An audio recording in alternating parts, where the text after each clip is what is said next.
And what really did it was being denied a vacation day, just one day. I was like, Ah, interesting. And so I learned what entrepreneurship was for the first time attending a conference. I'm like, wow, because this was back when that buzzword wasn't what it is today. People weren't picking up their laptop and starting businesses right and left. So I learned that I could kind of do that in a service base, right? And so that's what spiraled into me becoming a virtual assistant and growing it into what it is today.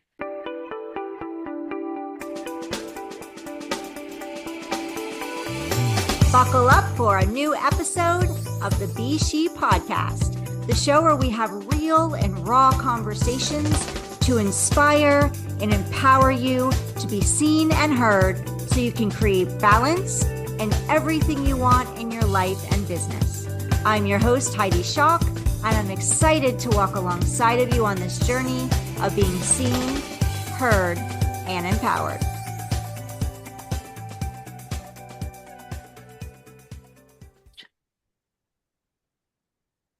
Welcome to the Be.She podcast. Be seen, be heard, be empowered. I'm your host, Heidi Schock, and I'm excited to be talking with my guest today. I have talked with her a little bit before this, so I kind of know her a little more.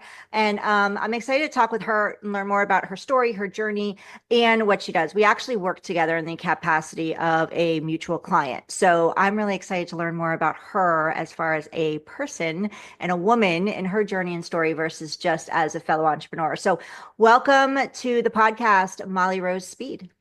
Hi, Heidi. Thanks for having me. I'm excited to chat today and share my story with everyone listening. I'm really excited for you to share as well. And but before we dive in, Molly Rose, I'm just going to give everybody a little background about you. Molly Rose Speed is a trailblazer in the online business world who took control of her career by walking away from the corporate grind and building a life on her own terms. As the founder of Virtual Assistant Academy and Virtual Assistant Management, she's dedicated her work to helping others, especially women, do the same. With a background in finance and a knack for streamlining systems and scaling businesses, Molly Rose teaches entrepreneurs how to reclaim their time, grow sustainably, and create freedom through automation, delegation, and smarter strategy. Her mission is simple: create a career around your life, not a life around your career. So, Molly Rose, you are talking my love language. In I your love it. bio there, because when I was coaching and working with female entrepreneurs, that was a big thing that I would talk a lot about, was really building your business around your life, not your life around your business, which I did. And I burnt Mhm. out. It doesn't lead down a happy road. We feel like we're really working hard to get to where we want to go and we're going to make a lot of progress, when actually the opposite from what happened to me and from what I've seen with other women are true. So can you share a little bit about, you shared basically in your bio that you decided to make a change. Can you share with us a little bit about that journey and what inspired you to do so?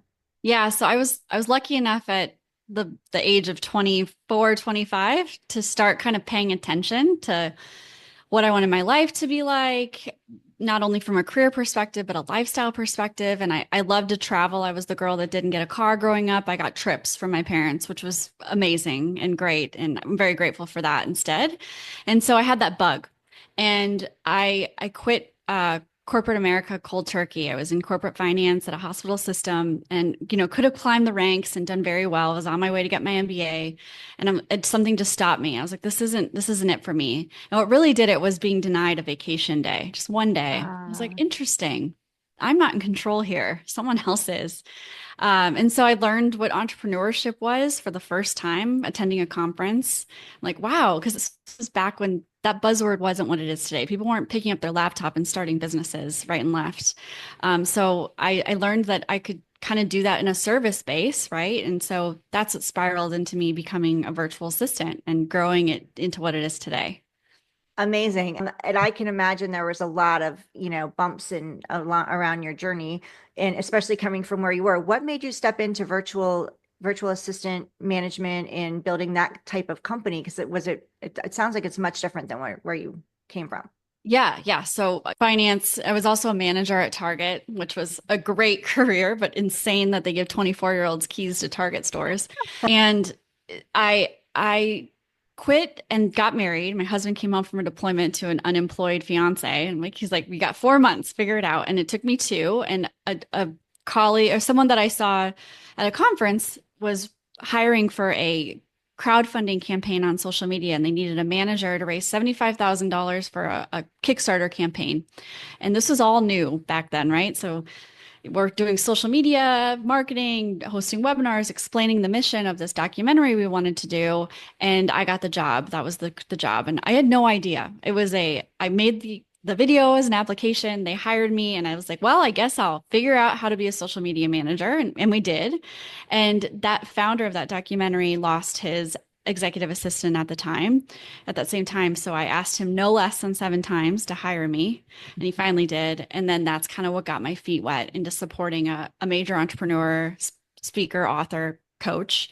And I just started learning as much as I possibly could. So that was kind of Yeah. my start of it. Just started with one client. Yeah, and I love that you just kind of were like, I'm going to figure it out. You did it Hmm. messy. You didn't have wait for it to be perfect. You're like, this is my situation. I get to make it happen. And you did whatever it took, right? You did Yep, it. And absolutely. what were some, did you have any, I mean, I've talked to somebody recently and she's like, I really didn't have fear. I just did it. And I'm like, you are an anomaly.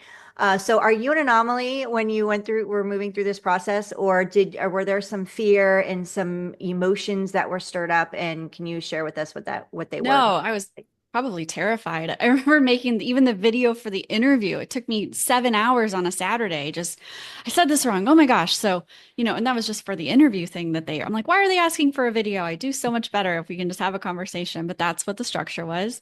So then getting into the role of just this social media thing, yeah, I spent way more time than someone that was experienced just learning the job to then be able to do it. YouTube videos there was a lot of that. What if we don't reach the goal? I mean, they're paying me to do this. So it took a lot. It took a lot of belief and also just grit, like energy doing the job and learning it. So completely. We have another podcast, Business Growth Spotlight, and we talk with founders and leaders. And what you're sharing that your journey encompasses is really a lot of things that what they say, which is not necessarily hiring the person that is maybe has all the experience, hiring somebody that's willing to learn and grow, because that is pretty much where you can take that person Yes. and they can be meshed into your goals and your vision, and in bringing them along that journey, and helping and having them be on board. And I think that's with that vision, like wrap their heart and their goals around that vision as well, which sounds like is what you did. So can you share some of the building let's go to building a business. You got your one client, your first one. You asked them more than at least 7 times. So you didn't give up on the first Oh, no, right? no. Or the first, "Oh, I'll think about it," which is what many entrepreneurs do. So can you share with us what were some of the challenges as you were building, and how did you overcome them? Yes. So that client who I still work with today, 13 years later, which is incredible. That's where I really kind of learned everything I could learn, and I got really good that people were asking him, how do I hire Molly Rose? How do I work with Molly Rose? And he took him a while to let me go. I'm like, I have capacity. You're not paying me full time. So that's kind of how that started to go. It's like, just be so good that people start talking about you and refer you. And that's how my business started to grow. I'd say the biggest bump along the road, which I'm sure several service-based entrepreneurs especially have ran into, is value. It's like pricing. You constantly question what you are pricing, especially in those early days. And those were the hardest challenges. Like, it took me a while to replace my corporate income just because I wasn't asking for it. It's not that they Mm-hmm. wouldn't give it to me. And so that took me a while to learn, still learning and Yeah. helping others do the same. Yeah, I think that's a large fear, and I see it more with women than with men. Oh, yeah. Owning your value, understanding that you can charge and that you Hmm. should be charging, and it's an investment that you're making in them, and they get to make it in you in the form of payment, not to undercharge, because we tend to do that. I know I've done Yes. it. I still do it Me sometimes to too. I just today, want to and help everyone. I want to help. yeah. And we buy the objections, and many Hmm. times the first objection is not the objection. It's actually deeper than that. Yeah. So I love everything that you're sharing. And one thing that I'm hearing that you had was a strong why. So can you tell us why is super important? And I talk to women about that when especially if you want to build a business, but no matter what you want to create in your life. And I love that you said in your bio too that you wanted to live a life on your terms. And that's part of my bio when I was in my coaching business, is I wanted to create a life on my terms and a business on my terms. The business building on my terms took a little while longer because you feel like you're just trying to like learn everything and do it all. And compare that comparisonitis too creeps in at times with Mm-hmm. like, what other people are doing and going, okay, I should be much further along, knowing that I'm only in this a month. They've been doing this for 10 years, you know? So what were some of the, can you share like your why that really drove you and keeps driving you today? Has it changed over the course of the years that you've been building? Definitely hasn't. I said it early on that one day vacation, that one day that I was denied vacation was a huge shift for me.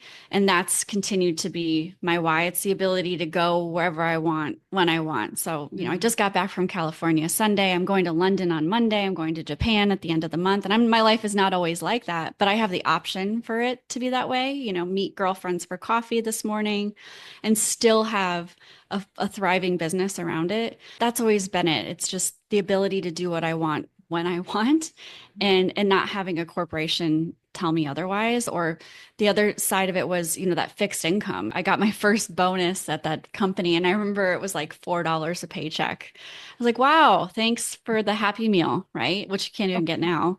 You can't even Um, get that now. no. No, And so not it even a just coffee. no, it's so, and then watching them spend money in such a frivolous way, you're like, what?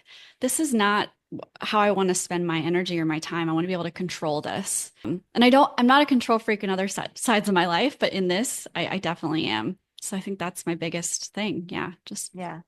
I call the shots. Yeah, that's important to you. So let's talk about boundaries because it sounds like you set up boundaries and you stick to them. So how was that challenging for you to set boundaries? And for somebody that maybe is listening, going, okay, I don't even know how to do that. I'm a yes person, and or even when I say no, then I feel guilty. Like what advice would you give them to setting that back? Because in order to step into creating that life that you want and that business that you want, it's a non-negotiable. You must set boundaries. Yeah, boundaries are really challenging. I still fight against them. I'm doing it today with some travel that I have coming up. Uh, so what I always say, and I learned this the hard way, I was the person picking up the phone at 9 o'clock at night in my early years, is when you get a new client, if you're service based, you set the precedence from the very, very beginning. And if you give, they will take. So you have to remember that and communicate, hey, I'm doing this as a courtesy because I'm going to be gone next week. That's why I'm answering email at 9 p.m. Like it's okay to communicate, as an example, things like that ahead of time. So again, you set the precedence from the very, very beginning. So when I work with my virtual assistants and I'm training them, I say, what is it for you? Like, let's define what your boundaries are. For some of you, you want to talk at 7 p.m. after your kids go down. That's great. But we need to communicate that and have that kind of written as part of our procedures of our business because it's just a Mm. mental thing. It's like, okay, what is my boundary? So I think that that's kind of how I've always done that.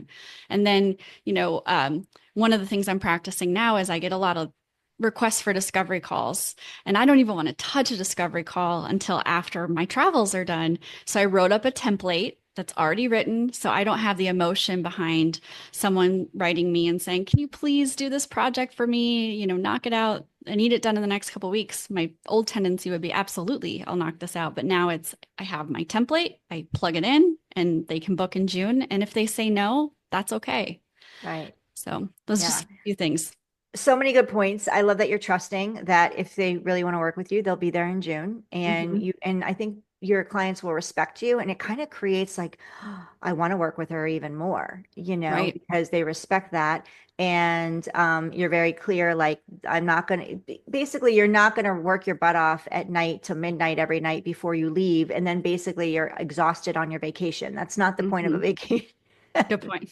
The point of the vacation is to enjoy it and not run yourself ragged to get to it. Yeah. Because otherwise you're not feeling like you're not creating your dream life. You're creating just, you're basically having a job again where Hmm. you're running to Hmm. get that week or two in. This is amazing. And you did tell me when we first met, we have a mutual client and you had shared like, I'm out of pocket in May, I'm traveling. And I was like, oh, that's awesome. Good for you, Yeah. and you were very clear with your clients. And I also love that you mentioned if you are comfortable working after 7 when your kids say you're a young mom or you're a mom of littles, because I was an older mom, but I had littles, and maybe that after 7 p.m. is good after you put the babies down, then just putting that, letting your clients know, they'll respect it. Mhm. And then they feel like they're being served because they know, like, hey, I'm writing her at, 9 a.m. Between 12 and 4, she's out of pocket, but she'll respond to me at 7. Is clarity. And again, then you're building this mutual respect. One thing I've learned over, and tell me if you learn the same, people, yes, people want results and we want to get our clients results, but it's more important. More people will leave you based on lack of communication versus lack of results. Because if you're working together and communicating with them and they're feeling like you're in it with them, and maybe the result isn't 100% there in that timeline, they're willing to continue and keep going because they have that communication, which they're not going to be getting maybe with another company. Have you seen that as well? Oh yeah, completely. And if you've ever outsourced or hired someone, the feeling of, is it going to get done? I have some deadlines this week and I've hired out for it just to get help before the trip.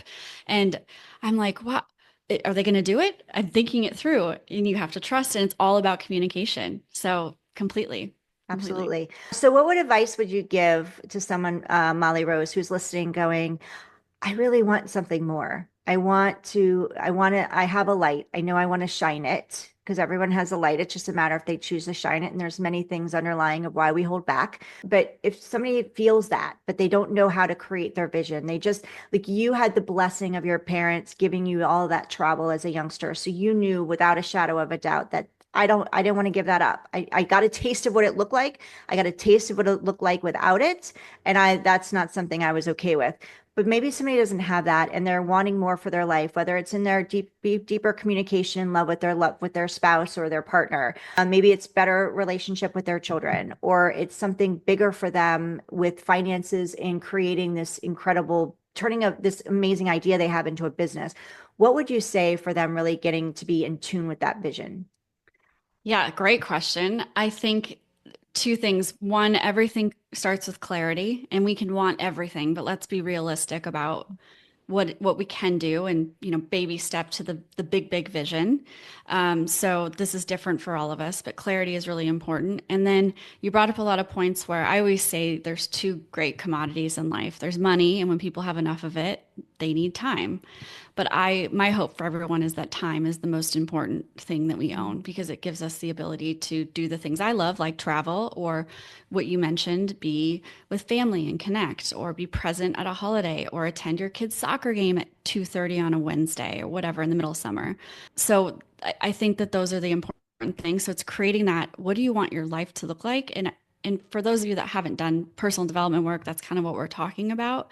And this can be as simple as journaling. It doesn't have to be some complex thing, but just start to kind of envision what you want your day to look like and then work into it. If you're a corporate 9 to 5er, I don't believe in that, 8 to 5, um, start to identify what are some of the things you can offer on the side and do it a few times, get some belief in yourself, prove the model and the pricing, and then take the leap and do it. I don't do anything super risky, so I'm always testing before I go do it. But yeah, I think those are some important things that we should all be doing on a regular basis. So I have a question for you. You have your husband. So how Hmm. do you juggle and balance? Because some women could be listening, and you mentioned journaling, and I think that's really important. For me, that was a big challenge to sit down and Hmm. actually write it because I'm a go, go, go person. But it's really important that you're taking time, whether it's meditation, whether it's, sitting with a cup of coffee and quiet outside and listening to nature, or whether it's journaling. But journaling allows you to get deep. Because we can think about, like, oh, we know our quote unquote issues or what may be holding us back, but we get actually deeper, and that emotion starts building up once we start journaling it, because our brain starts remembering things that we may have, that we're not, it's not at the surface right now, it's deeper.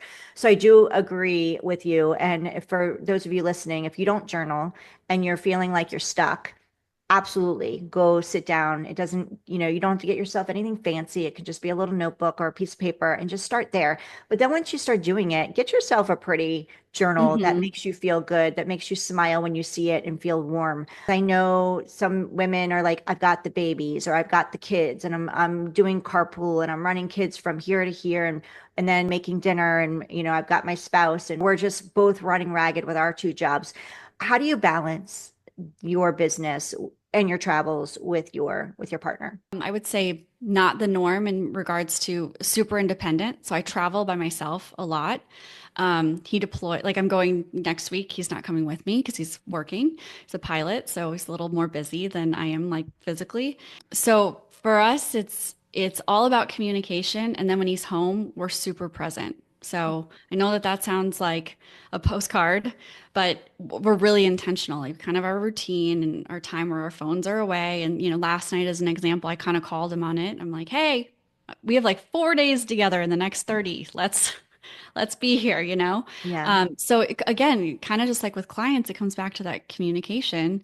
And I also want to hit on the mindfulness of journaling. Like I was listening to a podcast a few weeks ago, and the recommendation was next time you go on a walk, don't put anything in your ears. Just Mm. walk. It could be 10 minutes of just nothingness. When you're in the car, we're driving, we're looking at traffic. Just go for a walk, walk your dog, walk your baby, whatever your situation is, and just have some silence just for a little bit. And that's also been a big difference. It's very strange. I'm like, oh, the birds, and I'm looking at spring in a way I've never looked at it before. Yeah. So, I think that's a fantastic point because I always stick things in my ears and I'm listening to an same. audiobook or when I'm like, I'm going to take advantage of this time and I'm going to listen to something productive and professional or personal development while I'm walking, like kill two birds with one stone. But again, you're missing out. And you brought up the word clarity before. And I think that downtime, that quiet time with just you and nature is Mhm. just great clarity comes to you. You never know it's just going to pop up. What amazing ideas are going to come to you during that time. So thank you for sharing that. And you're talking about, yes, you may not have a traditional, quote unquote, traditional lifestyle with your husband. Um, that being said, you did hit on some major points because whether we're working jobs, many times we're spending more time with our business or with our job than we actually are with our family. But being present in those times, is really key. It's about quality over quantity. And Mhm. that's where that bond and that connection is going to take you through the times that maybe you do have deadlines for those of you listening, or you are traveling separately, or something's coming on, especially for people who travel with work. Those are times that you're separated as well. But when you come together, you make sure those phones are off, you're being present, you're having that communication, those conversations and connection. Yeah. That was incredible. Yeah. Molly Rose, for those listening who want to reach out to you and learn more about both your business and about you, how can they connect with you and learn more? Yeah, so mollyrosespeed.com is my website. It's a catch-all for everything. So you can learn about hiring and being virtual assistant. That's kind of where I got my start, and it just grows from there. And also reach out if you have any questions and I hang out on Instagram, Molly Rose Speed. Amazing. Love it. So definitely reach out to her, connect with her, send her a DM on Instagram, reach out to Mhm. her on our website. We'll have that information for you. Just realized I'm super dark over here. Oh well. Um I have a couple more questions before we wrap, Mhm. Molly Rose. First one is there a fun fact about you that we wouldn't know from checking out your website, going on your Instagram, little behind the scenes of Molly Rose? I was a solo world traveler, but I have solo world traveled over 15 countries, starting at Wow. age 7 was my first. My mom, her twin brother moved to Australia, and so they would ship us across the world back and forth, and we would do kind of our own foreign exchange. So that's kind of when it started, being left alone in other countries. Oh, that's so awesome. So yeah, something that's not readily available online. Yeah, I think you had just that was such a great experience that they gave you. I think Yeah, it's such a blessing, and I love to do that for my kids, and think just incredible. Something that you can't always do as an adult. no. Like you're very intentional on making that happen. So for those of you listening, it's possible. You just got to set the intention, set the goal, and then make it happen. Hmm. My last question for you, Molly Rose, if you could sit down and have lunch with anyone, alive or deceased, who would it be and why? Yes. So I would have lunch with Michelle Obama. Awesome. Why? No political reason. I just really respect her as a leader, I would say behind the scenes, right? The second in command, which a lot of us are in this world of service providing and admin. And then also as a military spouse, she did so much for our community when her husband was in office. They Mm. both were in office. And I just want to thank her for that and talk to her Oh, about that. So I love that. Well, you yeah, should reach out on anyway. I know. I know. You never know. Now that we put it out there, lunch could happen. Right. So Who knows her? let's make it. Yeah, if anybody listening knows her, we're gonna connect Molly Rose and Michelle Obama. Like, let's Yes. make this happen. And I want to hear all about it. And maybe we could bring her on the show. Like, that would be Yeah. super cool. Uh, so, well, thank you so much, Molly Rose, for being here with me today. I really appreciate your time and chatting with you. It's been awesome. Yeah. Thanks for having me. I appreciate it. Absolutely. Remember to go check out Molly Rose, go connect with her, mollyrosespeed.com. Let her know you heard her here. If you're watching us on YouTube, please hit that subscribe button so we can share our incredible women that we're bringing on here to inspire and empower more women to step into the life that they want to live, and the business they want to create and be seen and heard. If you're listening to us on your favorite podcast, if you can leave us a review, we'd love it. 5 stars would be fantastic. And also comment, let Molly Rose know you heard her here. This allows us to share our podcast with more women across the globe. So we really appreciate your support. If you've missed any of Molly Rose's contact information, you can also go to the show notes. We'll have her bio and more information about her there as well. So thank you again, Molly Rose. Thank you all for listening, and we'll see you on the next episode of the Be She podcast. In the meantime, be empowered to be seen and heard.